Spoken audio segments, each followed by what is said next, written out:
आप सुन रहे हैं बोलते पन्ने और ये है रिसर्च इंजन पॉडकास्ट।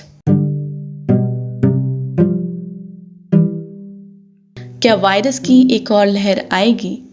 क्या भविष्य में वायरस के नए रूपों से बचा जा सकता है? वायरस पूरी तरह से बदल गया है तो वैक्सीन की क्या ज़रूरत है?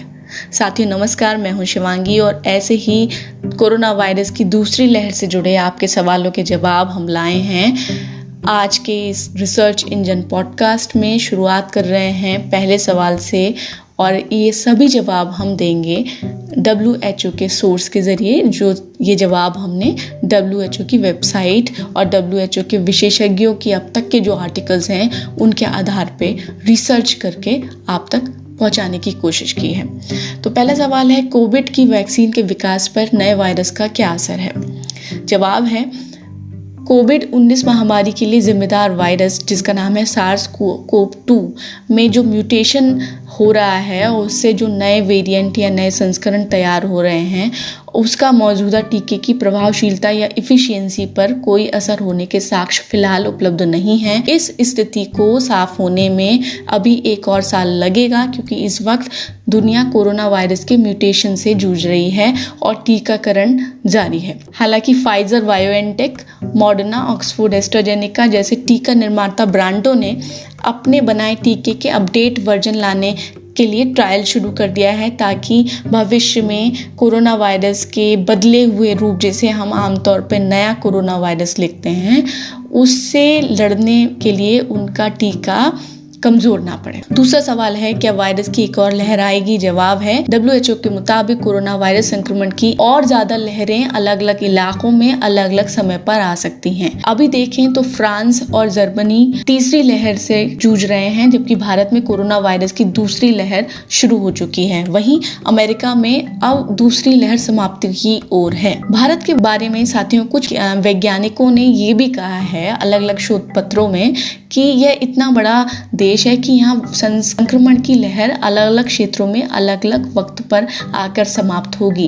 किसी संक्रमण की लहर का मतलब होता है वह अवधि जब किसी एरिया में वायरस की शुरुआत हो, संक्रमण फैलने की शुरुआत हो और बहुत बड़े लेवल पर लोग संक्रमित हो जाएं, उसके बाद धीरे धीरे लोगों में संक्रमण घटना शुरू हो। ग्राफ में जब हम देखते हैं तो ये एक लहर बनती है, इसलिए हम इसे महामारी विज्ञान में लहर कहते हैं। और वायरस से जो भी संक्रमण या बीमारियां फैलती हैं वो एकदम लहर की तरह फैलती हैं। हम भविष्य में वायरस के नए रूपों से कैसे बच सकते हैं? ये है तीसरा सवाल। जवाब है कि किसी वायरस के आनुवांशिक तत्वों में आंशिक बदलाव होते रहते हैं। हर बदलाव या म्यूटेशन के बाद नया रूप तैयार होता है, लेकिन हर संस्करण पहले वाले या मूल वायरस के मुकाबले ज़्यादा खतरनाक या संक्रामक नहीं होता।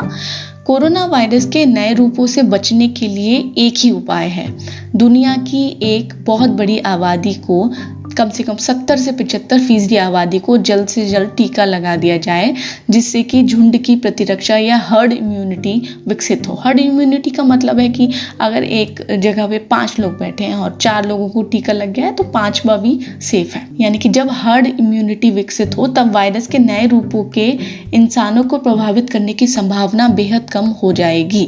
साथ ही टीके के विकास की प्रक्रिया भी लगातार चलती रहनी चाहिए। ये WHO का कहना है कि एक तो हमें टीका लगाने की ज़रूरत है, दूसरा टीके को हम अपडेट करते रहें। और इसके अलावा एक सबसे ज़रूरी चीज़ जो इन्होंने बताई है WHO ने कि सभी देशों को अपने यहाँ वायरस के म्यूटेशन को लेकर अध्ययन करना चाहिए। इस अध्ययन को जीनोम सीक्वेंसिंग नाम से जाना जाता है। भारत में अभी जो नया वेरिएंट है उसके फैलने का एक कारण माना जाता है कि यहाँ जीनोम सीक्वेंसिंग बहुत तेजी से नहीं हुई थी। अब आते हैं चौथे सवाल पर, वायरस पूरी तरह से बदल गया है तो टीके की क्या ज़रूरत है? वैश्विक निकाय का कहना है कि वायरस पूरी तरह से नहीं बदला है, इसके मूल आनुवांशिक तत्व हमेशा मूल वायरस के जैसे ही रहते हैं। हाँ, ये ज़रूर है कि वायरस के कुछ नए संस्करण ज़्यादा संक्रामक बनकर दुनिया के कुछ हिस्सों में फैल गए हैं, कोई भी टीका अपने निर्माण के दौरान वायरस के नए संस्करणों को ध्यान में रखकर ही बनाया जाता है। इसलिए मौजूदा सभी टीके नए कोरोना वायरस पर कारगर हैं। साथ ही टीका निर्माण कंपनियां बूस्टर टीके की ओर कदम बढ़ा रही हैं, जो कि मौजूदा टीके से मिलने वाली प्रतिरक्षा को बढ़ाएगा। अब पांचवा सवाल है कि किस तरह के हालात का सामना करने के लिए हमें तैयार रहना चाहिए। जवाब है केंद्रीय स्वास्थ्य मंत्रालय जो भारत का है, उसके मुताबिक कि भारत में फैल रहा कोरोना वायरस डबल म्यूटेशन वाला है। यहाँ जारी दूसरी लहर में बुजुर्गों के साथ युवा भी बड़े पैमाने पर संक्रमित हो रहे हैं। ऐसे में पूरी सतर्कता बरतने की जरूरत है। साथ ही सही ढंग से मास्क लगाना, हाथ धोते रहना, 2 गज की दूरी बनाने का नियम जरूर अपनाया जाए।